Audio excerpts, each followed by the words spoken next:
Please click the subscribe button and the notification icon. It will help us a lot. Hi, this is Rodrigo from Prairie Freak Studio, and this is the Creative Hustle Show. Today's guest is Brynn Metheney. She's a concept artist and a great illustrator. She specializes in creature design and animal anatomy and visual development for films, animation, games, and publishing. Some of her clients include Sony Pictures, Warner Bros., Disney Publishing, Dreamscape, Real Effects, Wizard of the Coast, many others. Also, she's working in a book where you can find in her Patreon, and we're going to talk more about it later into this interview. And also, she's a teacher at the animation workshop at the Otis College of Arts and Design. So, without any further introduction, welcome, Brynn. Hi, thank you for having me. So, for those who do not know about you, can you tell us a little bit more about your history? How did you get started into art? How did you choose creature design? Because even though we have interviewed a couple of creature designers, it's not as much as, let's say, other visual developers or character designers and things like that. So, can you give us a little bit about your history? Sure. So I started out drawing pretty young. I've always sort of held a pencil in my hand, and I've always really loved animals. I was one of those weird animal girls as a child. So I got a very early start drawing animals, pretty early on in my life. And I remember seeing Jurassic Park for the very first time, and a lot of other movies, Alien, Star Wars, movies that I probably shouldn't have watched so young, but watched anyway, and was very inspired by them and wanted to be involved in film somehow. So I wanted to be an animator at first because I watched a lot of Disney cartoons as a kid and really got a steady diet of that. And I also drew them a lot, out of the books and off the back of the VHS tapes and all that. And wanted to be an animator for a long time. And then I kind of moved into wanting to be a puppeteer or someone who built creatures because I thought that was really fun.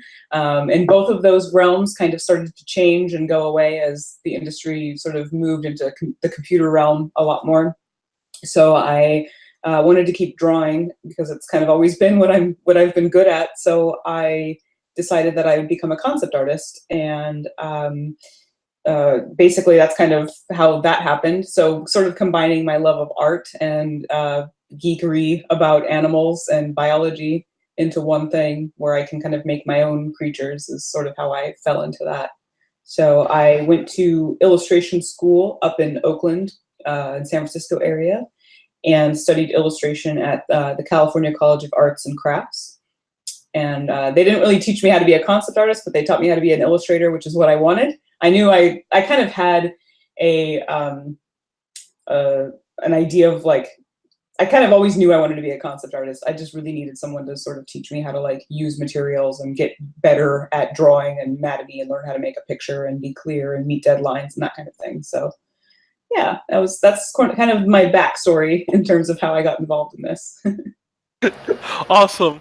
And well, since you are a teacher, I think this is whenever I got an artist who is also teaches me online or in presence, I try to take opportunity of that because usually people like you get to see a lot of young artists who are starting out. And pretty much get a lot of information that way.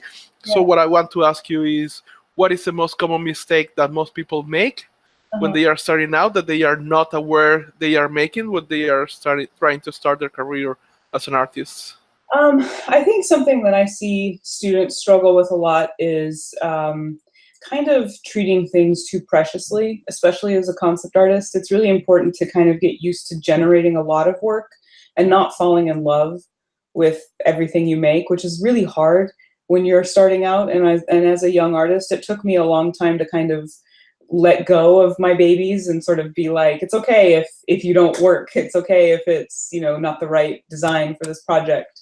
There will be more drawings, it's fine. So I see students a lot of times being very careful and kind of worried about not really throwing it away, but abandoning things. And you never really have to abandon an idea, but it's good to get into the habit of creating a lot of work and being okay with, you know, things not working out on the first try. You could, you know, probably try 10 or 20 times before you really reach something. Sometimes you hit it on the first try too. So it's a balance, but I think that's the one thing I see students struggle with the most. I see. Yeah, definitely. And well, whenever I see, I've been able to get more in touch with artists since starting the animation studio and things like that. But uh, as you mentioned, they kind of fall in love with many projects, but not only projects, but ideas itself. Yeah. And something that I see that is really, really true in the industry. So, as professionals, we need to be able to adapt fast, Yes. pretty much mold to whatever the situation changes, Right. and when it comes to that, like there is a lot of lessons, let's say, in the business kind of world where it reinforces that.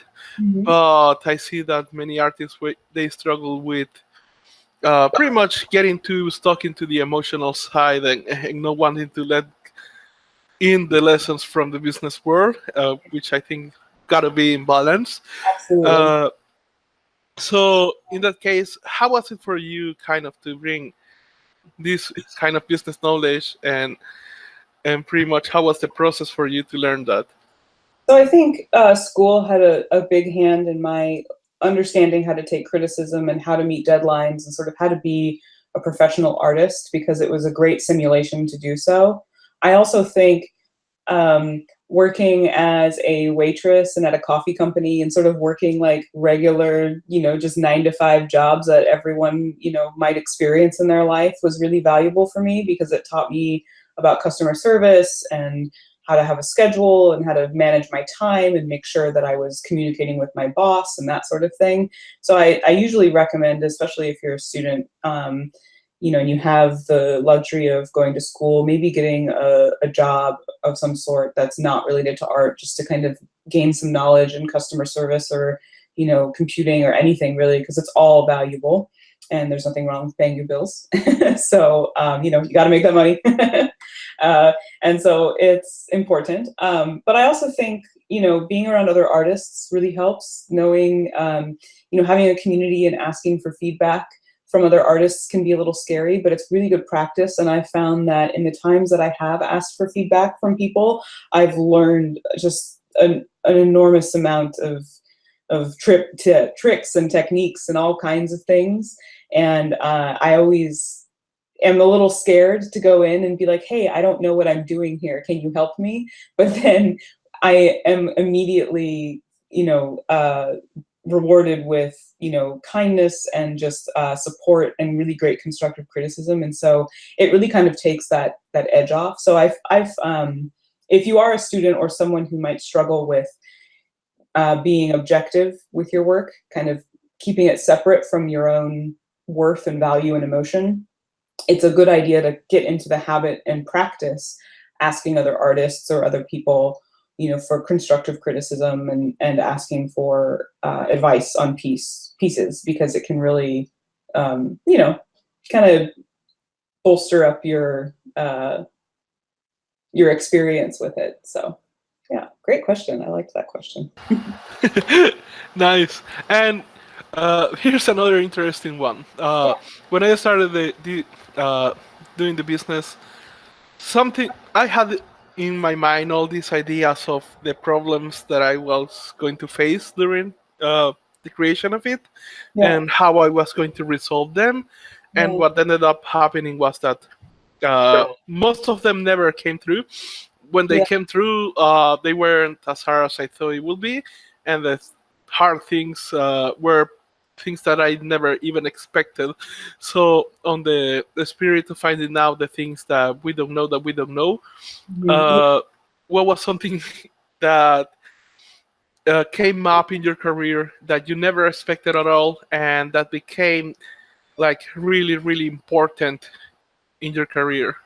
I think, you know, early on, I knew the importance of contracts, and I knew that they were always needed, but I didn't really like think about what they contained as much. Lately, more I'm going through them more and really making sure that, you know, payment is spelled out and credit is spelled out. So that way I really know that my employer or whoever it is I'm working with is very serious about what we're doing. I also think rates is a big thing, like how much you charge per hour or that kind of thing. I always would kind of, in the beginning, I'd always ballpark my rate, and I never was happy with it. It was always like, you know, I never would charge enough for the amount of time and effort it would take for me to complete something. I've found that recently, in the last like 3 to 4 years, I just have an hourly rate in my head, and I've become more familiar with how long it takes me to do things. So I can kind of quickly be like, I know that this will take 3 days to make, so I'm going to quote you that at my hourly rate and that kind of thing.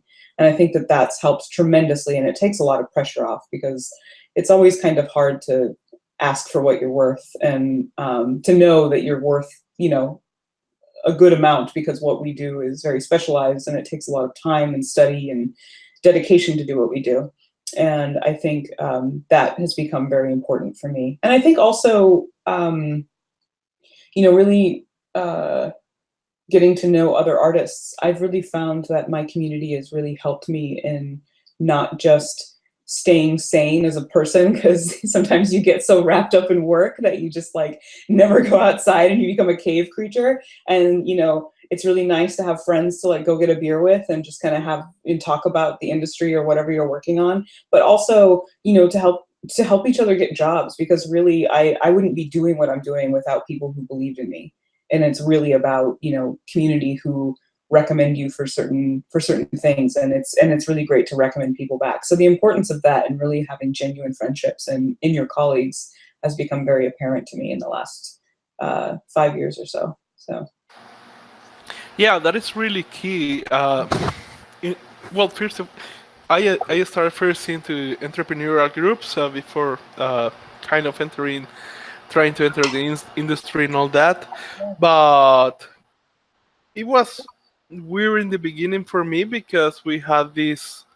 I have been grown into a place where all the people thought like uh, rich people were evil and things like that, and as I started entering into the entrepreneurial realm, I discovered a lot of people who were really eager to help me out.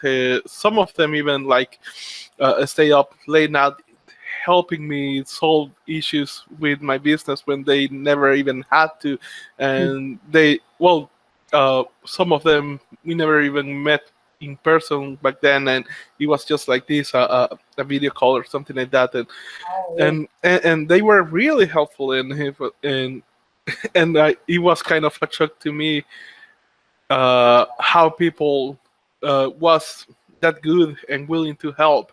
And when I joined when I started getting into this industry, like people in my country comes, it's like, how did you get all these people? It's like, I just sent an email. I just sent a tweet. They are really good. It's amazing for this, because you can literally just reach out in real time and ask a question, and people are, you know, really friendly. Yeah, like lately I reached an illustrator from Germany, because a friend of mine kind of started doing paintings in watercolors because of this artist, because she was inspired from this artist like years ago, and now she has become really good, and her birthday was coming up, so I reached to this artist and kind of talked to her about the birthday and all these things, and I was trying to set up like to get a signed book for her birthday, and at the end, even though she was like really busy, she was like really willing to help, and for me it's kind of normal now because I keep reaching for people, but when I talk about these kind of things with people here, let's say I give a speech or something like that, because of the news, and I think that this is the bad part of the internet, has one of the bad part, that the news have become so so desperate into trying to get audiences, because they are losing it thanks to the internet. And in that desperation, they are just pushing like this bad news, and everybody here is like, since especially the people who haven't traveled to the US, like they think like if they try to enter into the industry, they are going to find all this racism and all these things because of the news. It's like, no, this is the least racist industry in the entire world. Like it is fucking amazing. Like people help each other. It's like there is literally nothing stopping you there. So, and yeah, it's funny. It's really great, but at the same time, it's kind of sad that some people are still, let's say, afraid of reaching out people here. Yeah, it can. I think that there's a lot of improvement. Of course, in every industry, there's room for improvement, and I have seen some instances of, maybe some gatekeeping or people not wanting to share knowledge or that sort of thing. But for the most part, working as a concept artist, I've been very fortunate in receiving a lot of help and outreach from people who might, recommend my work and that sort of thing. And I'm really hoping to pass that along to people that, might not be seen immediately, that might, need, or that, are really good and just deserve to work on really awesome stuff that I just happen to see and know. And it's one of those like really great treats about being in a position to do that, is being able to, then pass on people's work to directors and whoever I can whenever it's needed and that sort of thing. So I think that overall our industry is really great and there's really stellar people in it. And for the most part, the good definitely outweighs the bad. There's still bad there, but I think that really everyone is just doing their best and really helping each other along, which is really encouraging. So, yeah. Yeah, definitely. And well, again, from my point of view, it's like I come from El Salvador. I've seen really bad things here. Like I have some horror stories from here, Yeah. but compared to that, like even the bad, I don't remember what was specifically what we saw Yeah. when with my partner when we were in an event in Los Angeles, and kind of like everybody was a bit angry because it was kind of a. Uh, I understand why people were getting upset, but at the same time we were looking at that with my parents. Like they don't know, they haven't been where there is truly scary. Like they haven't seen the truly bad thing. Absolutely. Because Yeah. it was something that happened into that event, and for us it's like, again, I understand why they were upset, but if you see the things that happens in events here, like that was nothing for us. Yeah, no, I'm sure it's all about perspective then, and how what you're actually exposed to and your experience and that sort of thing. And so that's really interesting. I love that. Yeah.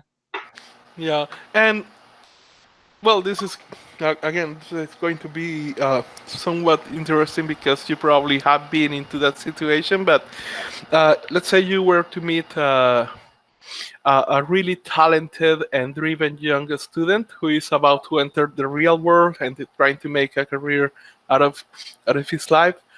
What advice would you give that person, and what advice should that person ignore? Great. Wow. Good question. It's so what I usually tell students, I guess especially the ones that I feel like are about to jump in, is work hard and be nice, because you just don't know who you're going to meet and who they are and what kind of opportunity might come from it. Very important, people wear very like regular downplayed clothes, so don't be mean to anyone. It's not worth it. And that's just mean. Like don't be a jerk. It's really just a good life advice, I think, in general. Be nice to people, and not just because you want to get ahead, but just because you should be a good person. Also work hard. You need to put in time to do this. That said, I really think that it's important for students to be very aware of taking care of themselves as people and humans first, to make sure that they keep their bodies and minds sound, because it is very hard to work in this industry. It requires a lot of hours and time and energy, and you need to make sure that you have routines in place that pull you away from work a bit, whether it's taking walks or making sure that you cook food for the week or whatever it is. Try to fit it in, because it's just so important to do that. And it was something that I ignored early on in my career, and it really destroyed my life. I had to do a lot of like rebuilding as a human being. So it's very important. And I think also keeping your community close, really hang on to, if you are a student and you have fellow students around you, hang on to them, because you don't know who they're going to meet, where they're going to go. They might have a project that you could be a part of. You know, all of these different sort of avenues to get work are really important, and it's very important to keep that community around you to keep you motivated, because one of the things that happens a lot right after school is you suddenly go from someone telling you what to do every day to no one like even caring about what you're doing, and it can be a little bit demoralizing. So having other people around you who understand that and are maybe going through it, you can help you, you can sort of cheer each other on. And then, know what you're worth. Don't work for free. Try, push to get paid. Because, there are a lot of companies that will take advantage of you, a lot of big companies that will take advantage of you, surprisingly. And it can be really frustrating, but it's worth it to say no, because it's very important. And then that said, I've definitely done free work as a new student, because I thought maybe I could get some exposure or a job out of it, and it never happens. So it's very important to make sure that you're charging for your time, and to, ask people how much they charge, because it kind of keeps that conversation open, and it makes sure, and it enables all of us to get paid a fair amount. That way we're not hiding our incomes, because otherwise we don't know, and then you're not charging enough. So I think that's some of my best advice. Take care of yourself, work hard, be nice, get paid. Nice. You just touched something important here, and this is something that I have heard from a couple of big guys in the industry.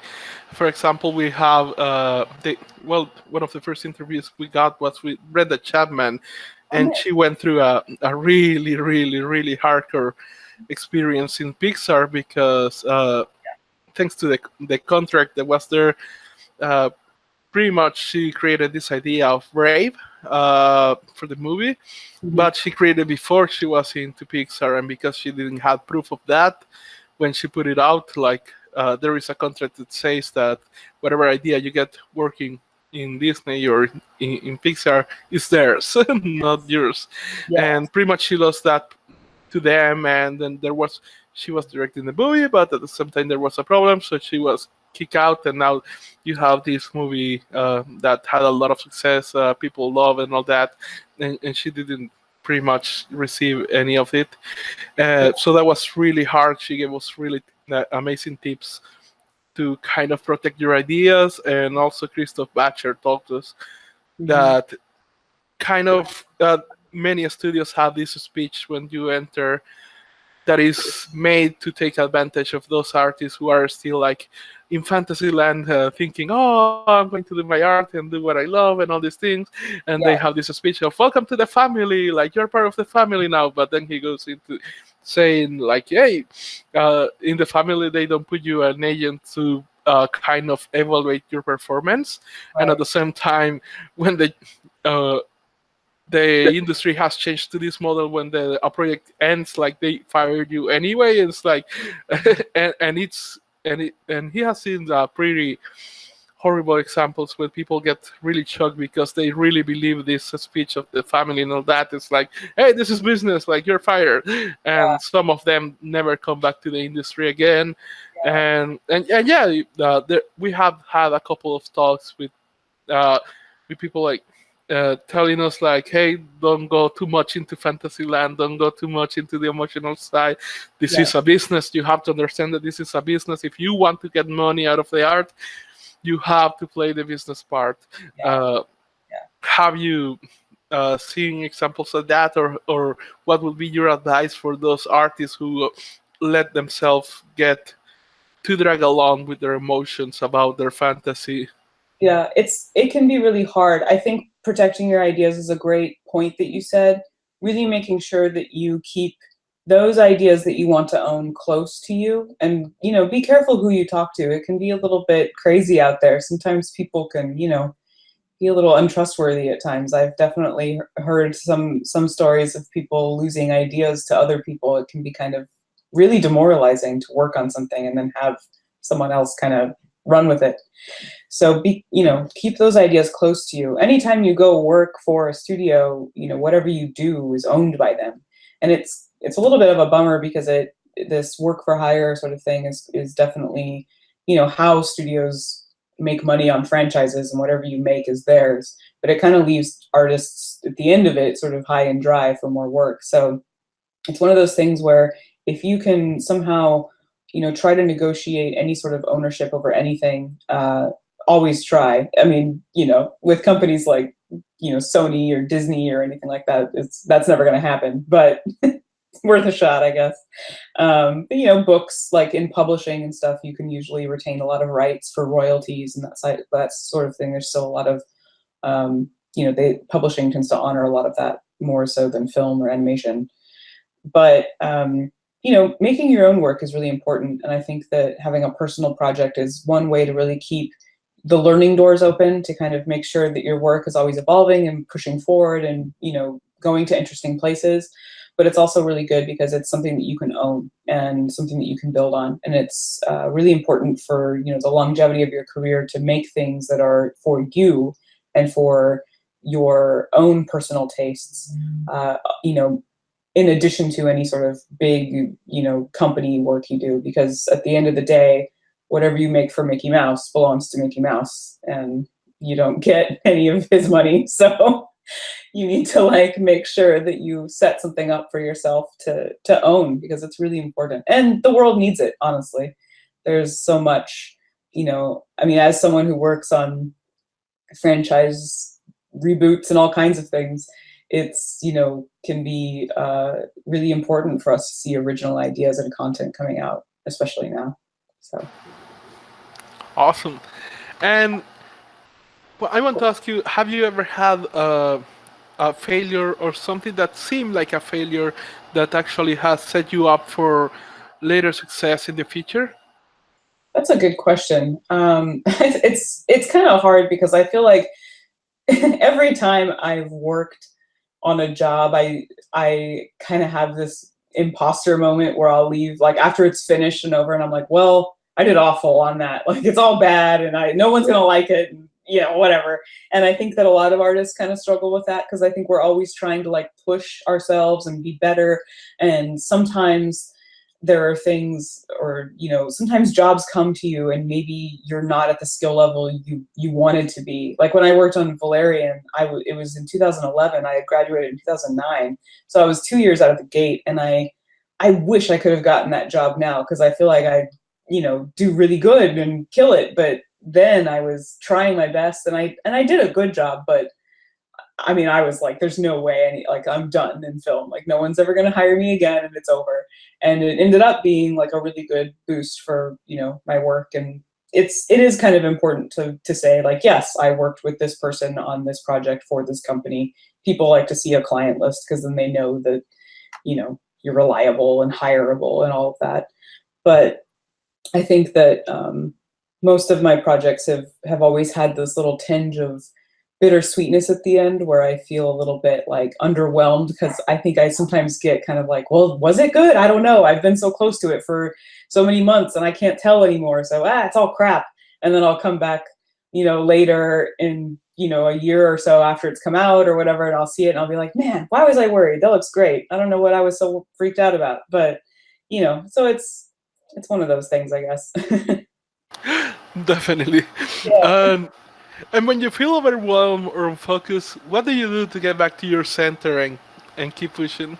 Oh, that's a lovely question. I think warming up in the morning with fun drawing is really good. Like just kind of doodling things that make me happy, you know, funny little creatures or whatnot. I actually will walk my dogs, you know, multiple times a day if I need to reset, because it kind of helps clear my head, and I can just be with them because they're super fun and cute and hilarious. And that helps. Sometimes even just, you know, taking a break. I do make sure, because I work from home in my studio, I usually make sure that I take, you know, breaks throughout my day, so that way I'm not just sitting all day, right? Because otherwise you get kind of like stuck, and then you get overwhelmed about getting up, and it's just like, ugh. So that can help.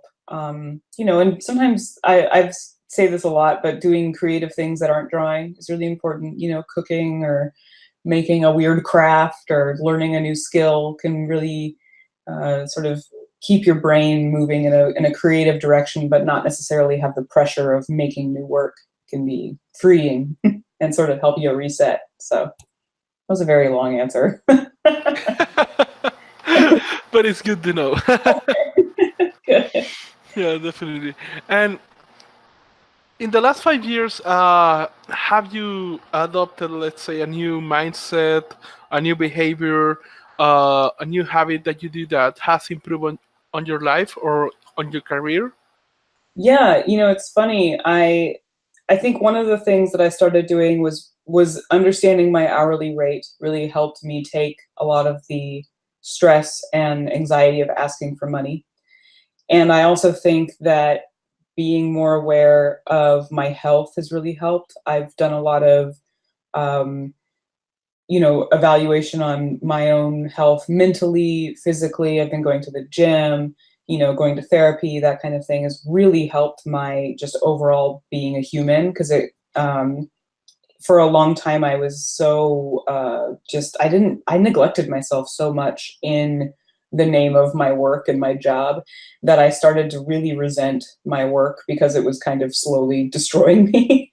And I think that artists kind of fall prey to that a lot, where you kind of feel trapped in a cage with a jaguar, and it's like, oh my gosh, and it's a really scary feeling, and you kind of feel like you can't get away from it. And what I found is, like, leaving my work for an hour to go do something for myself that's purely for myself has really helped me understand that I have worth as a person first before my job, which it's hard to know that in as a business person.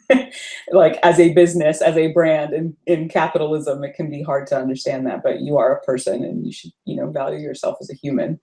And so it's I think that's really helped me a lot. And again, the friends, really reaching out and really having genuine friendships with people has really been extremely enriching for my life.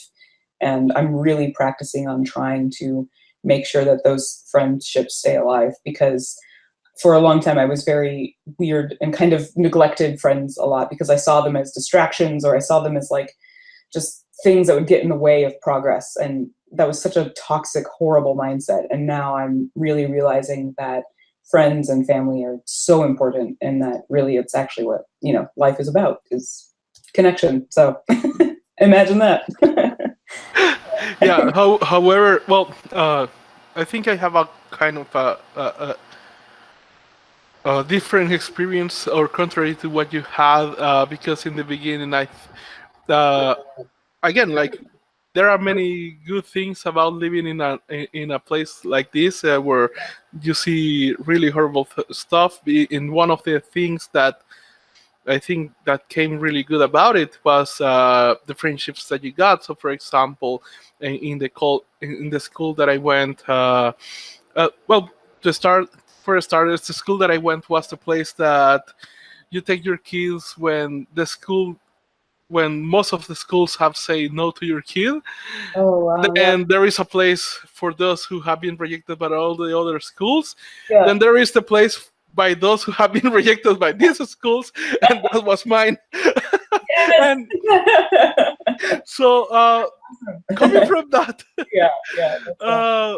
there were a lot of people who came from troubled backgrounds, and I was definitely one of them. And I never, because I always was surrounded by people with so many problems. Like, my father didn't want to kind of face reality that that we were actually in a bad spot. Like, my mom would say, "Oh, all the families have problems," and my father, again, being too proud. He took pride too seriously, so he didn't want to admit that uh, things were failing. So, but the thing is that when they told you, like, all the families have issues, and then you see your other friends and they have way worse problems, like, you believe it.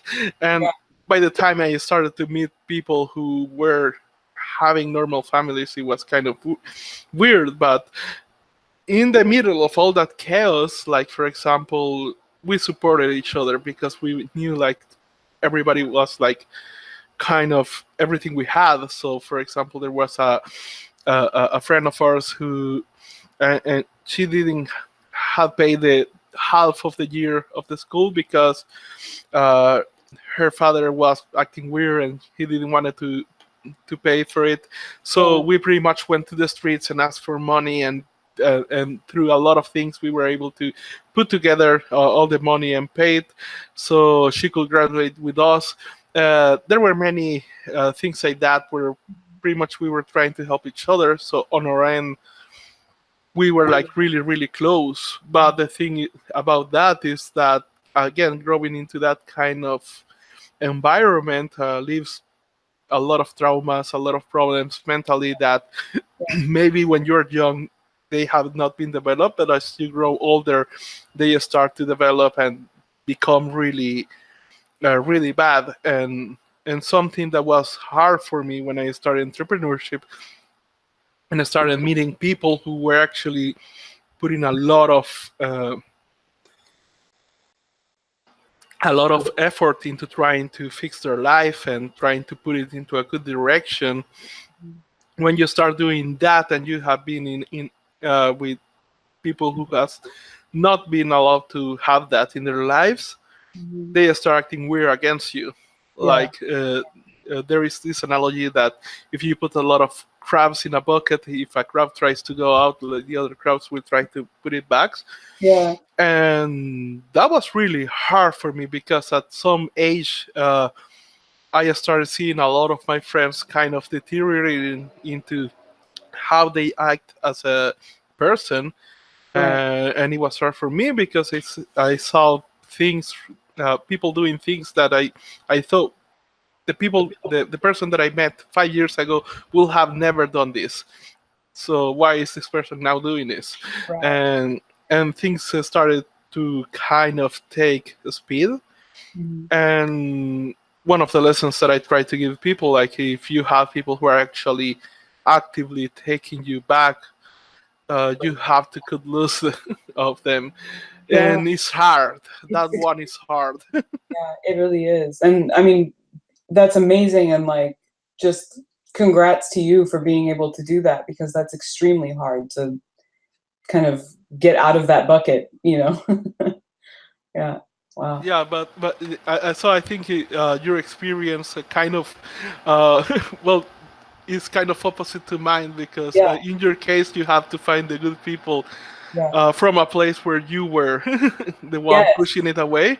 Absolutely. For me, it was like trying to push people from a place where I was trying to hold to them as much as I could. Wow. Yeah. No. Absolutely. And it's so interesting, because I think this is such a common thing that I see in the arts, where people kind of feel like you have to suffer to make art and be in this like turmoil, and it's a hard emotional process to create things. It really is. But at the same time, like, there's so much joy in it, and it's one of those things that I feel like we tell ourselves these stories of people going mad, and you know, just awful stories of people just destroying themselves for their work. And I'm really wanting to see more of the positive, like, what about people who like pull them, like really, you know, are able to find joy and happiness in this? And why can't we be like not the tormented artists? Why can we be like joyful artists? Can we be people who are supportive of each other and, you know, excited and eager to learn kind of artists? Because it just is so, it can be so lonely to go there in a variety of ways, where you push people away or people leave you or that kind of thing. And it's really hard to go through that. So and we have to also be conscious that before, and not so long ago, like, we didn't have the internet in a way that we have now. So for example, if we take this example of Vincent van Gogh, where he was stuck in a place where nobody appreciated his art, like, it's really easy to say like, oh, but look at these artists who are suffering. And, but they didn't have the internet. Like, they were stuck there. Like, you, if you're in a place that nobody values your art, you can reach another country and show it there. You have Instagram, you have Pinterest, you have all these things that you can use to show it to people who are actually interested in what you do. Yeah, and you can find a community. It's such a it's such an exciting time to be an artist, because I feel like there's so many tools for artists right now to really have to create things and to own the things that they create in a dynamic and exciting and big way. Like, you can make a movie with 5 people now. You don't need all this crazy equipment. Like, you can get a drone and, you know, a Steadicam and make a cool movie with a couple people, and, like, you know, get ZBrush and animate in the, you know, and Maya, whatever you need. Like, it's all there. And it's, I mean, obviously money is a thing, and, you know, it's definitely like different for a lot of people.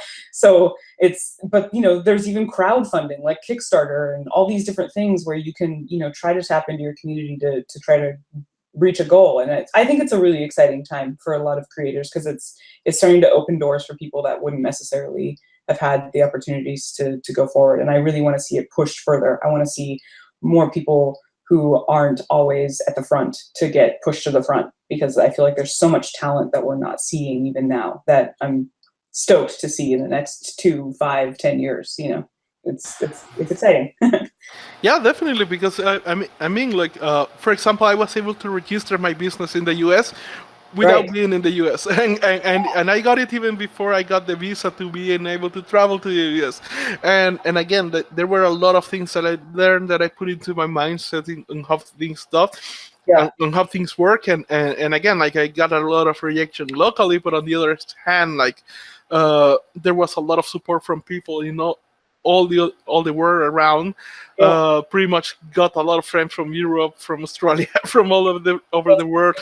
To the point that if I travel to any city, I can just go into Facebook groups and into the group of Facebook, hey, I'm traveling here. Who is here? It's like, and that was not like that was not available to us like 10 years ago. No. Yeah, that would have been unheard of. And now it's, you know, we meet strangers all the time. Like, it used to be very weird to maybe meet someone that you've never met before, you know, like, it's just kind of like, you don't do that. But now, like, you know, my friend, I remember this wonderful time when I was living in San Francisco, Jeffrey Lai, he's an amazing animator artist. He came out from New Zealand and was like, I'm going to be there. And I was like, I'll come get you. And we just hung out for a day. And it was like, this would have never happened when I was, you know, before cell phones and before the internet and before all of this. So it's a really, you know, exciting global community time for all of us to kind of be connected. So. Definitely, like, if you're a weird person, you can find out other weirdness as well. Yeah. I've definitely connected with all of my creature people, you know, and we all know each other and get together. The ones that are here in LA, and anytime I'm in another city, I'm always, you know, looking out for people. It's really cool. It's a very nice and exciting time what a time to be alive. Yeah, definitely. And this is again like. So I think this is the most important note to put, like, for people who are kind of trying to identify with the suffering artist, with the starving artist. It's like all these examples, they didn't have the internet, like they didn't have everything that we have. Like there is a lot of business practices that I don't like from my country. That there were many reasons for me that I say, okay, I don't want to work with clients with my country, and now I never do. Like, my money doesn't come from my country. Like, my money comes from mostly from the U.S. and Ireland and in London from time to time. But there is a lot to be done. It's like there is a lot of opportunities that we can reach, and it's easier than ever. It's still hard. It's still mentally hard, emotionally hard. Definitely, it is that hard. But physically speaking, it's like just sitting in front of your computer, and that's that. Yeah, it's remarkable. And yeah, I think one more note to anyone who does feel like a suffering artist, that it is okay to go through hard times, because I think that we shouldn't ever feel like we're doing it wrong. We shouldn't ever feel bad about feeling bad, because there are a lot of dark times in everyone's lives. Like, I've definitely struggle with a lot of dark things, and I think, you know, quote unquote dark, and I think that it can be really overwhelming and it can feel isolating.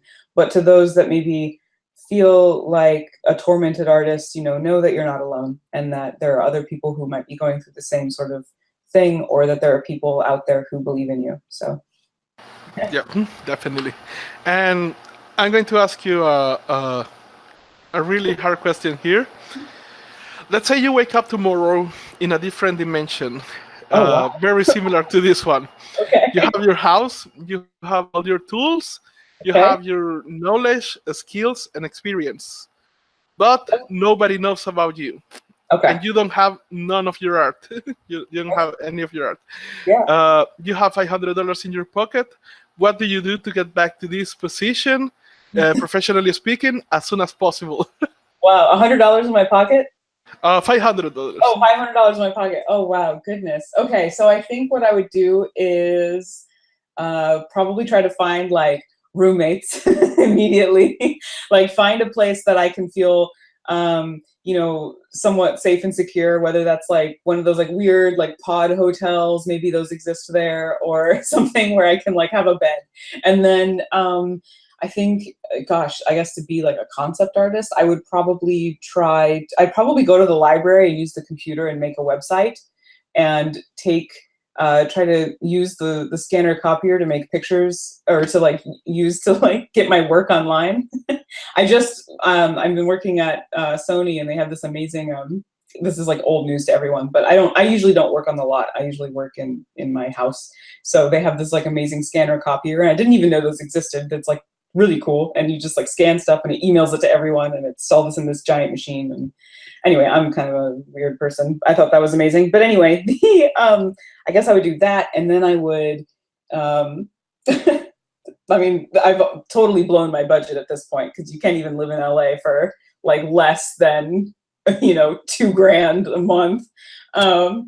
So if I was able to maybe like couch surf, do the library, get my images online, go to, you know, find some free gallery shows on Facebook, Instagram, try to start meeting people, try to start, you know, just connecting with people, see if I could get them to like, you know, hang out with me, then maybe I could try to get a gig that way. Nice to know. Nice to know. That's a really hard question. That's super tough. Yeah. Yeah, especially in LA, because I asked this question to a guy who was in Spain. Oh yeah. And like, for example, in Europe, you can travel from country to country for $12. and, Yeah. and his answer was like, oh yeah, like I will just travel a lot of countries showing my work and all that. Yeah. And there is also this thing called couch surfing, where you can find strange people who gives you pretty much, who let you stay and take you along to know the city and things like that.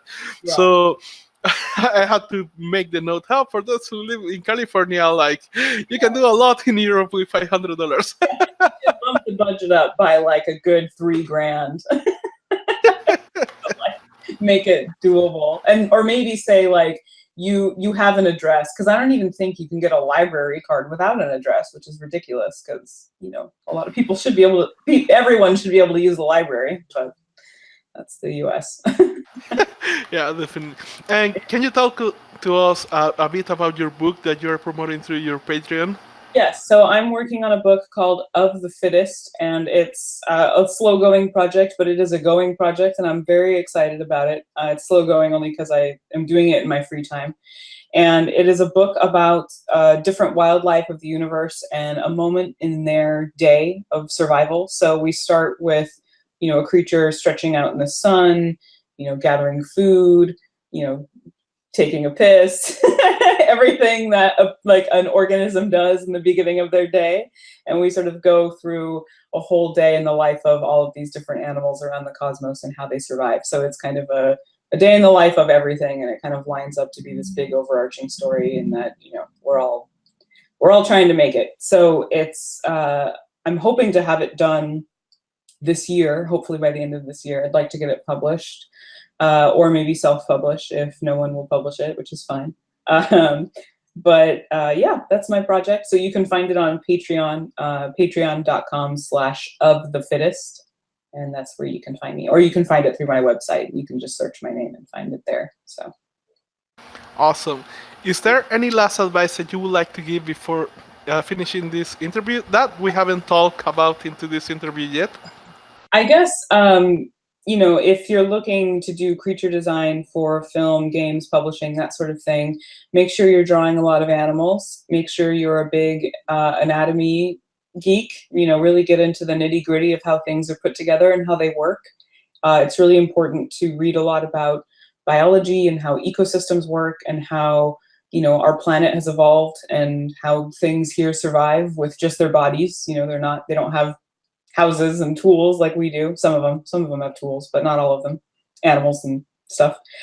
So really make sure you're looking at the world around you, and get out there often. I'm a big believer in being outside now, and it's hard for me to go outside. I do struggle with it because I have some issues with leaving my house, but I also know that it's very important too. So it's a really good bit of inspiration for, I think, every artist. Even if you're not just into creature work, you can find all kinds of great things outside. So yeah.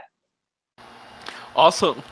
And if people want to find you online, where would be the best place to do so?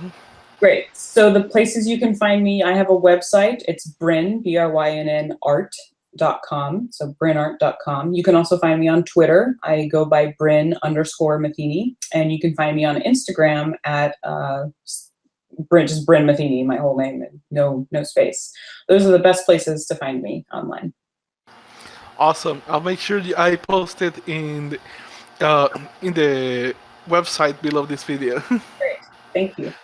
Well, thanks a lot for being here, Brynn, and helping me out build the podcast. It has been great having you here talking about your experience and your advice. Yeah, likewise, Rodrigo. It's been wonderful to hear about your story, and it's been such a pleasure chatting with you. Thanks a lot. So this has been the last episode of the Creative Hustlers Show. If you like it, please click the like button below. And if you are watching from our website, please share it with your friends. Until next time.